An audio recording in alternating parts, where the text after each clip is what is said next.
ليه الساحل اتشهر كده؟ عشان اروح اتعشى النهارده في الساحل هدفع 10000 جنيه. ان انا الاقي بلوجر موقفني يقول لي انت بتحط بنزين بكام؟ هو انت باباك اللي جايب لك العربيه ولا لا؟ مش كل الناس تاكل فول طعميه ب 2000 جنيه. صح. تاكدي من كده. هم 10 12 مكان اللي غاليين جدا في الساحل. مشاهدينا الكرام، اهلا وسهلا بحضراتكم في حلقه جديده. لما بنسمع اسم مصر، ولو حد اتكلم عن مصر بره البلد، دايما يجي في بالنا السياحه. دايما مصر مرتبطه بالحضاره، بالسياحه الاثريه، لكن الحقيقه احنا عندنا انواع مختلفه من السياحه. عندنا سياحه علاجيه، سياحه دينيه، سياحه ترفيهيه، مش بس السياحه الاثريه. طيب احنا ليه الفترة الأخيرة بقينا بنراهن بقوة على السياحة العلاجية؟ ده اللي هنعرفه النهاردة مع أستاذ أحمد صبري، الخبير السياحي والفندقي. بنرحب بحضراتكم وبنرحب بأستاذ أحمد. أهلا بك يا أستاذ أحمد. اهلا وسهلا. حضرتك أولا في البداية منورني. ميرسي جدا. الف شكر. كنت عايزة أعرف من حضرتك دلوقتي، احنا ليه الفترة الأخيرة اتجهنا الاستثمارات في السياحة العلاجية بشكل كبير؟ بص حضرتك، السياحه العلاجيه عشان بس نبقى الاول بنتكلم، نفهم الناس اللي بيتفرجوا علينا ايه السياحه العلاجيه. ايه السياحه العلاجيه بالظبط. السياحه العلاجيه ده نمط من انماط السياحه اللي مشهوره بيها مصر. هي سياحه علاجيه، واقدر اقول اسمها سياحه علاجيه، وفي سياحه تانية سياحه استشفائيه. كل اتنين بينزلوا تحت كلمه السياحه الصحيه. العلاجيه اللي هي السياحه العلاجيه اللي هي احنا مشهورين بيها، اللي هي الدكاتره المشهورين احنا مشهورين بيها.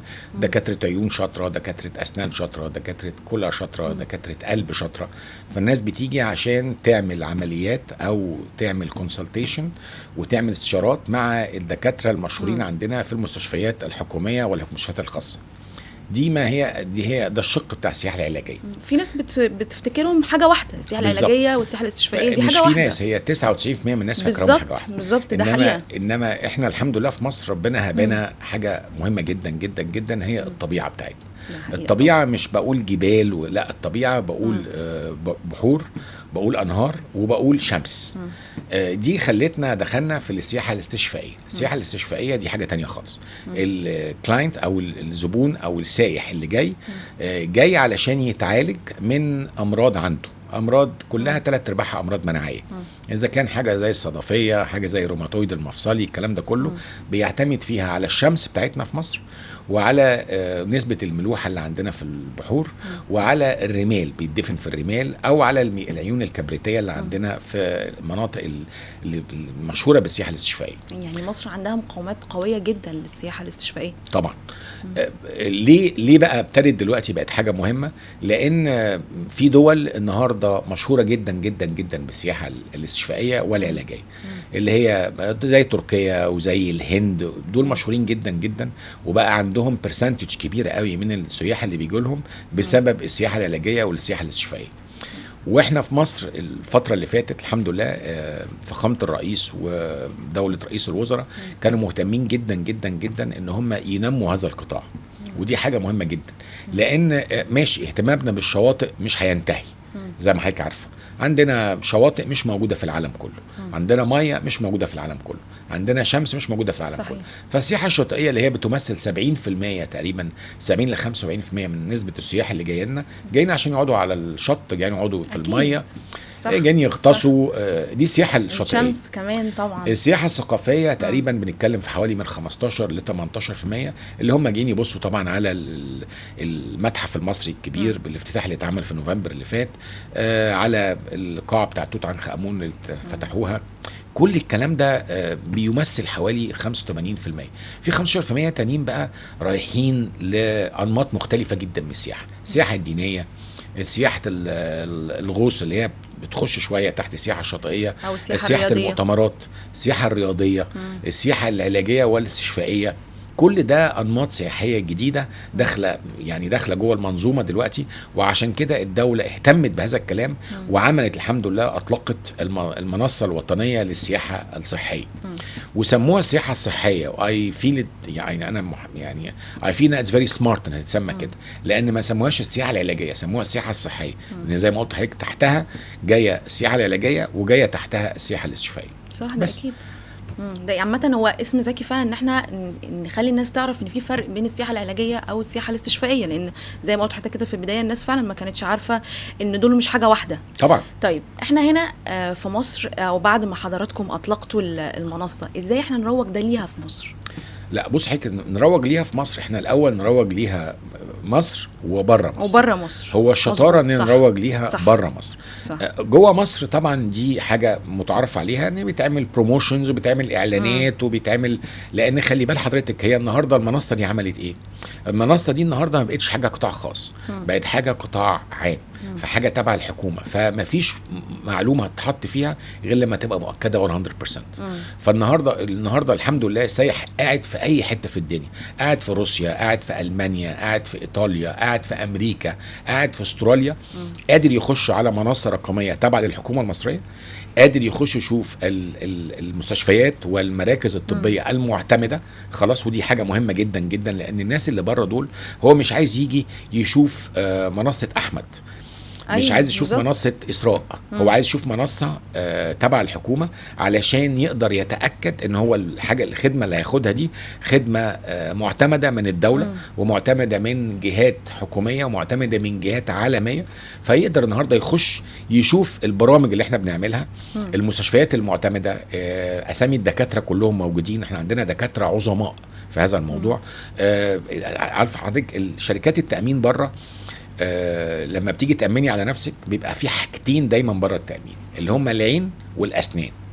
العين والاسنان دول تكلفتهم عاليه جدا جدا جدا. لو عايزه تعملي زراعه اسنان مثلا اكزامبل في اي حته في اوروبا او في امريكا، بتدفعي الافات مؤلفه من الدولارات عشان تزرعي سنه واحده. اكيد صح. النهارده عندنا دكاتره ممتازين في الاسنان، بيحطوا اسم الدكتور، وبيحطوا رقم عيادته، وبيحطوا المستشفى اللي شغال فيها، وبيحطوا الابحاث اللي موجوده، وبيحطوا العمليات اللي عملها قبل كده. ففي كريديبيلتي، بقى في مصداقيه للسايح اللي في اي حته في العالم بيبص على الحاجات دي موجوده فين ويقدر يجيها على طول.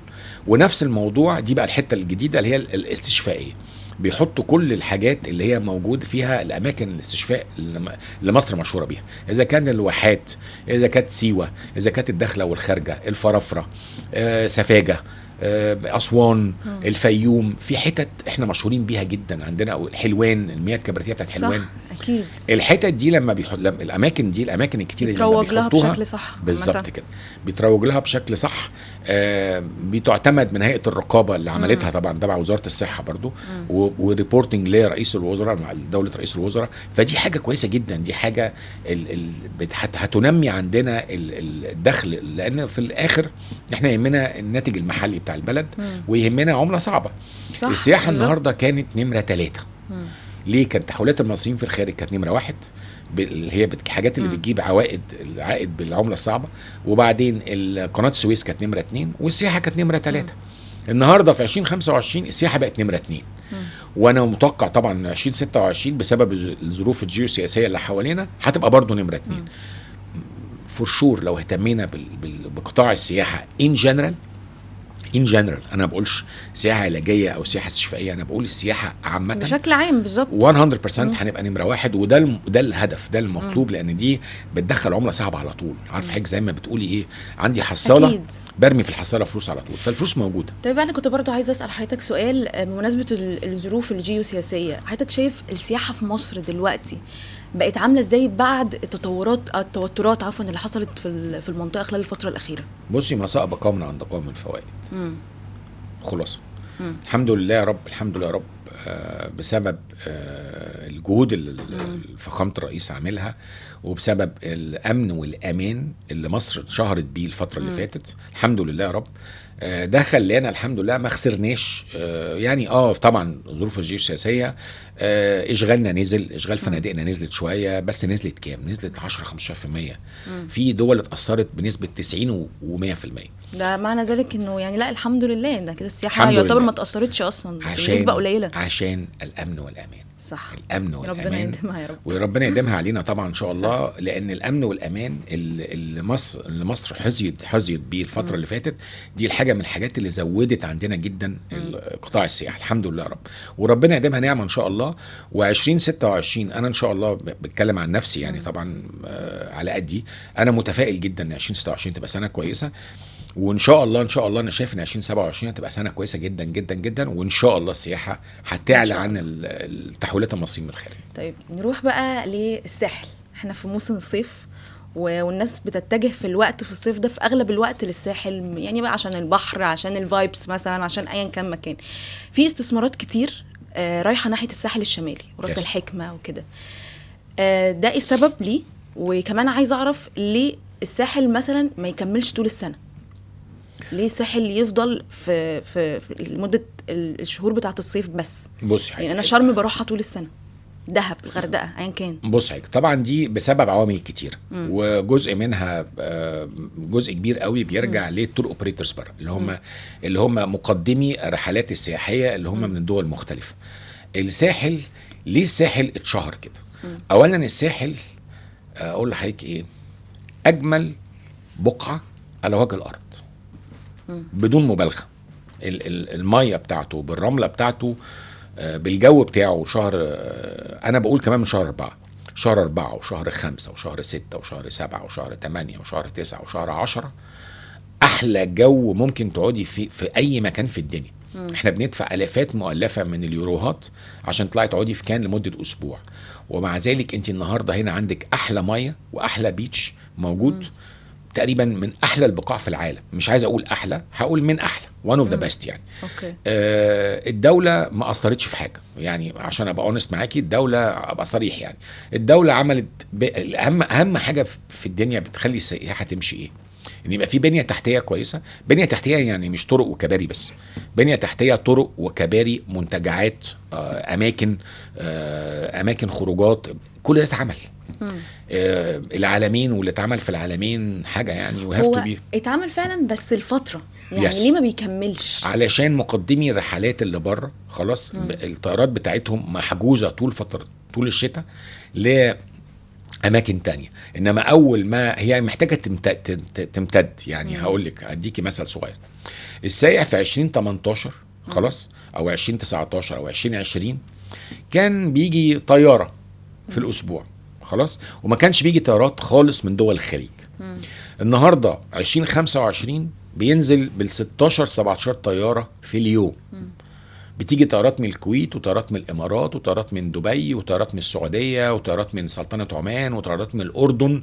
ودي حاجه جديده، ده حقيقه. بتيجي فعلا. اسواق مختلفه خالص. كان الاول السياحه في الساحل بتشتغل على السوق الايطالي فقط، والسوق الالماني، الجزء بتاع السوق الالماني، الحته بتاعت الماظه. النهارده السياحه من اول العالمين لغايه الماظه. النهارده في سياحه تشيكي، في سياحه مجري، في اوزبكستان، في ايطالي، في انجليزي. السياحه النهارده مقدمي الرحلات لقوا ان هم بيكسبوا جامد جدا من الاماكن دي.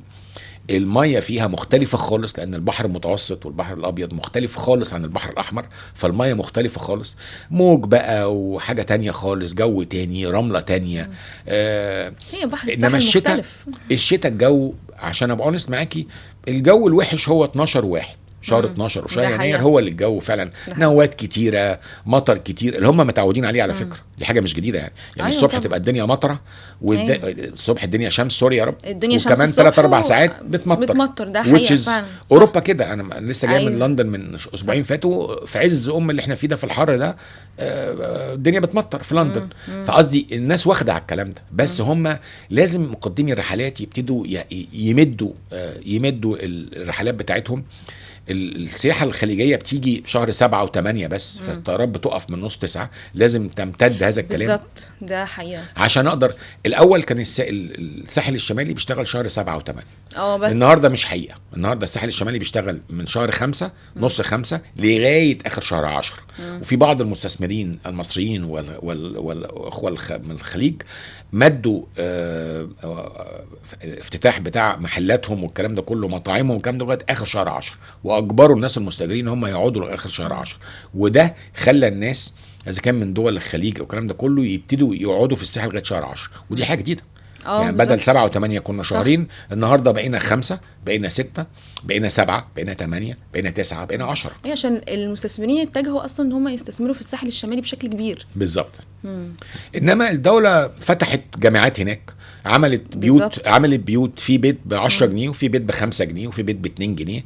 عملت مدارس هناك. يعني الدوله برضو ما اثرتش في الكلام ده. عملت طرق حلوه جدا جدا جدا. الناس مبهوره بالطرق. مطارات الحمد لله، في مطار العالمين النهارده، في مطار وفي برج العرب، مولات في مطار مطار مرسى مطروح. فالمطارات كترت كمان هناك، ودي حاجه كويسه جدا. ف يعني باقي المستثمرين بقى يبنوا فنادق، والمستثمرين يتكلموا مع شركات مقدمي الرحلات بره ان هم يبتدوا يزودوا البرامج بتاعتهم تخش معانا بقى في شهر 11 وشهر 12 ويناير وفبراير ومارس وابريل. هو ده اللي هيقوم الساحل. طيب انا حابه برضو اتجه للسياحه الرياضيه. يس. ايه الاهتمامات اللي احنا بنحطها الفتره الاخيره في السياحه الرياضيه؟ بص حضرتك، السياحه الرياضيه هي برضو هرجع تاني واقول الدوله عملت شركه استادات. شركه الاستادات دي شركه كويسه جدا، ابتدت تهتم، خدت كل الاستادات في المحافظات، عملت طورتها تطوير جامد جدا، وعملت نوادي خلاص اللي هي سيتي كلاب. ده سيتي كلاب ده في كل النهارده في بني سويف، في المنصوره، في شبين الكوم، في الكلام ده كله. ودي حاجه كويسه جدا ان هو ابتدوا يجذبوا الشباب الصغير، بدل ما يبقاش ليه حاجه يعملها ويقعد على القهوه بالليل والكلام ده كله، يبقى في نادي اجتماعي يقدر يروحه يلعب فيه رياضه. فالرياضه الفترة اللي فاتت اتعمل كذا منظومة رياضية كويسة، اتعمل كذا مسابقة، لمسابقة سلاح الشيش، كرة قدم، كرة فولي، كل الكلام ده كله. وده كله دي حاجة كويسة، لأن السياحة الرياضية دي مطلوبة جدا جدا جدا. بالظبط. المؤتمرات والمعسكرات للدول السبيشالي دول الخليج الكلام ده كله، ده اي ثينك ده اللي هم مهتمين بيه دلوقتي، ان هم بيحاولوا يسوقوا الكلام ده لدول الخليج والدول الاوروبيه، ان هم يقدروا يجي يعملوا معسكرات عندنا.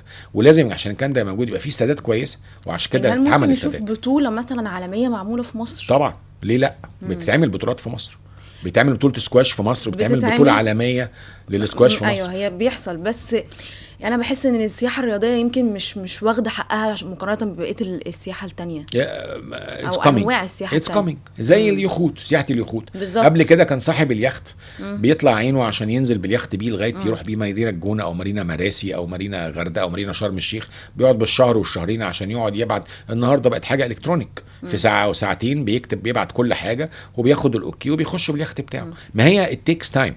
هو المهم اننا نبتدي. هي كل حاجه في الدنيا بتاخد وقت، المهم اننا نبتدي. والدوله بصراحه مسهله هذه الامور. عشان كده ده اللي قلناه في اول كلامنا، المنصه الالكترونيه، المنصه الرقميه اللي اتعملت دي سهلت، خلت الناس تبقى عارفه ان في المركز الفلاني، في المستشفى الفلاني، فيها الدكتور الفلاني اللي عمل عمليات كذا، المشهور بكذا، الدكتور طبعا مجدي يعقوب، الدكتور الغنيم اللي بتاع الكلى اللي في المنصوره، كل مركز دكتور غنيم، كل الحاجات دي بقينا مشهورين بيها جدا بره.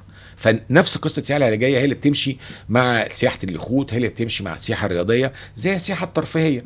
السياحه الترفيهيه النهارده حضرتك الحفلات والكلام ده كله اتعملت. مهرجان العالمين الدوله عملته في 2023 و2024، هو اللي سوق جامد جدا للعالمين. والسنه اللي فاتت 2025 النهارده عاملين حفلات تانية برضو في شهر 8 بتستقطب جزء كبير قوي من الاشقاء الخليج.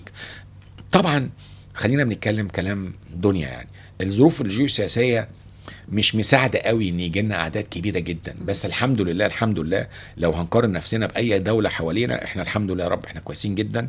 وبيجي لنا ناس يعني نمسك الخشب زي ما بيقولوا، الحمد لله شغل عندنا كويس قوي الحمد لله. ابتدوا يجوا باعداد كبيره جدا. حضرتك النهارده وانا قاعد مع حضرتك لو طلبتي اوضه في الساحل خميس وجمعه مش هتلاقي اوض في الساحل. الاوض متباعه، الهوليداي هومز متباعه، اللي هي وزاره السياحه اجازتها، اللي هي ممكن تحولي الشقه بتاعتك الى هوليداي هومز. الشقق الفندقيه متباعه، كله متباع، شاليهات متاجره، كله متاجر. وده مش بس المصريين على فكره، مش بس المصريين.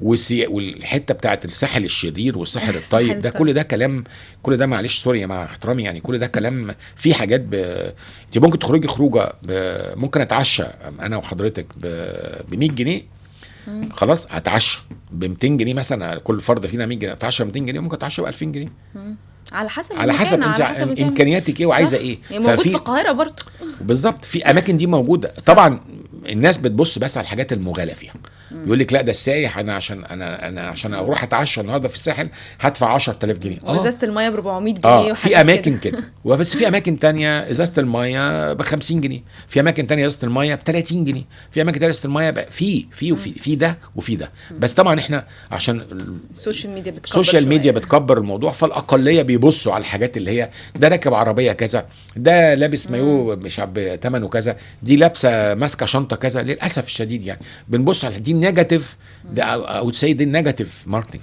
يعني حضرتك ضد الفيديوز اللي على السوشيال ميديا اللي تقعد تقول مثلا واحد او شاب مثلا بلوجر يروح لاي حد من الناس اللي هم بيصيفوا او كده يسالهم انتوا صيفتوا بكام او قاعدين بكام، فيقولوا 23K 25K 15K. I'm totally against this. اوكي. لان ده سوري ما تزعليش مني، ده استفزاز الاستفزاز للماجوريتي، استفزاز للاغلبيه. الاغلبيه ما يقدرش يعمل كده. الاغلبيه ما يقدرش يعمل كده. ربنا سبحانه وتعالى خلقنا طبقات.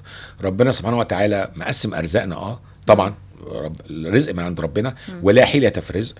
انما ما فيش حاجه اسمها ان انا عشان راكب عربيه قادر اجيب عربيه ب 10 مليون جنيه ان انا الاقي بلوجر موقفني يقول لي انت بتحط بنزين بكام، هو انت باباك اللي جايب لك العربيه ولا لا، هو انت معاك كريدت كارد فيه كام. استفزاز. مع احترامي استفزاز.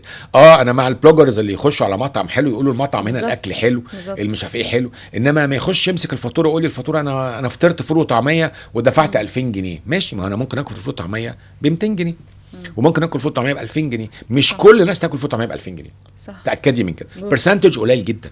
برسنتج بتاع الناس قليل جدا، بس عشان الاماكن قليله.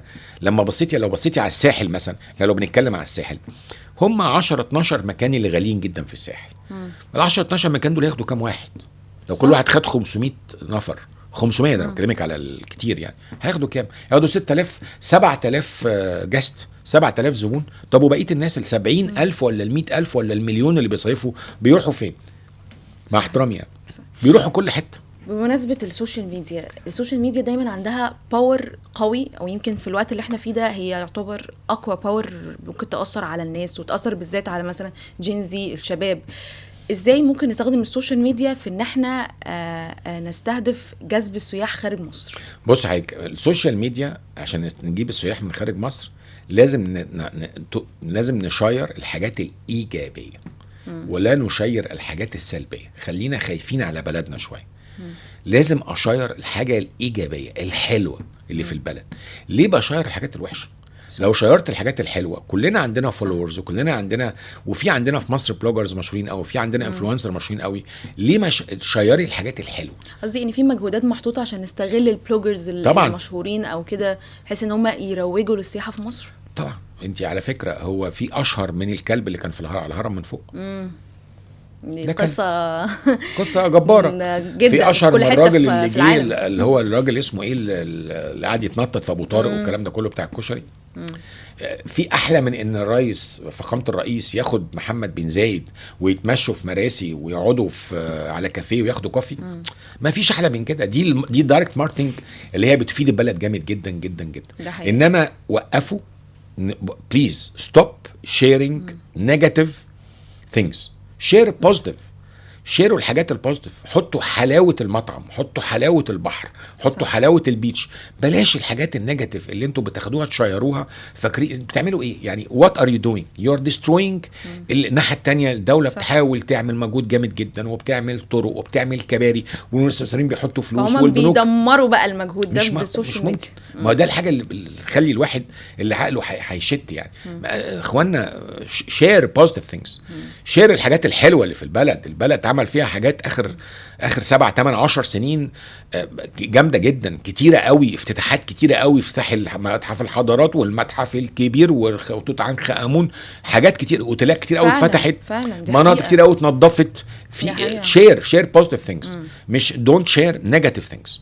ما تقعدش تشير بقول لك خش، اديكي مثل صغير، خش المطعم، شير حلاوه الاكل اللي في المطعم، شير الفايبس اللي في المطعم، الفايبس الحلوه في المطعم. دون شير الفاتوره عشان تقول ان طبق الفول ب 500 جنيه، ما هو في طبق فول تاني ب 50 جنيه. صح. مع احترامي يعني. فشير بوزيتيف ثينجز. عارفه احنا لو عملنا كده والله العظيم بلدي هتروح في حته تانية. هي فعلا زي ما قلت حضرتك كده في البدايه، السوشيال ميديا عندها قوه رهيبه ان هي يعني تخلي الحاجه من ان هي ممكن تبقى سلبيه جدا لايجابيه جدا. يا فندم بتحرك جيل بتحرك ملايين. صح. بتحرك. انت النهارده احنا قاعدين اهو انا وحضرتك النهارده من اكبر البلاد اللي بيجي لها سياحه من اسبانيا وفرنسا. شفتي قبل كده حد في تور ايفال مثلا اكزامبل مصور تور ايفال كاتب ان التذكره عشان اطلع تور ايفال ب 100 يورو؟ ما حدش كاتب الكلام ده. صح. مصورين تور ايفال متصور تحتيه وعامل شير للدنيا كلها، انما مش كاتب، مش معلق بقى ليه ب 100 يورو ما تدوا. ما فيش الكلام ده. ليه انا بعمل كده؟ يعني ليه بشير الحاجات الوحشه؟ صح. يعني ده حقيقة. مع انه اكيد في مساوئ، يعني طبعاً. اكيد اللي يروح هناك يشوف مساوئ كتير جدا. ما فيش حاجه في الدنيا كمال لله وحده. بالظبط. ما فيش حاجه في الدنيا بالظبط. كامله، لازم يكون في مساوئ في كل حته في الدنيا على فكره. حتى عندنا في مصر النعامه هي اللي بتدفن راسها في الرمل. احنا بالعكس، احنا الشطاره، الحكومه اللي موجوده دي الشطاره ان هي الحاجات اللي فيها مشاكل حطت ايدها عليها وطلعتها من الرمل زي ما بيقولوا، صح. ونظفتها صح. خلاص وبتصلحها، وده الشطاره. صح. باقي بقى ان احنا صح. كدوله، واحنا سوري يعني كشعب، كشعب يبقى عندنا الثقافة ان احنا نحافظ عليه. ليه النهارده مستثمر حاطط ملايين الجنيهات او ملايين الدولارات عشان يعمل اوتيل، واجي ادمر له الاوتيل؟ دخلت خدت اكسبيرينس وحشه في الاوتيل، او كاتب له اقول له ايه، الخدمه وحشه، الطبق ماشي، انت جست من وسط 100 جست. بس الناس بتمشي للاسف ورا الريت طبعاً. او التقييمات دي كلها.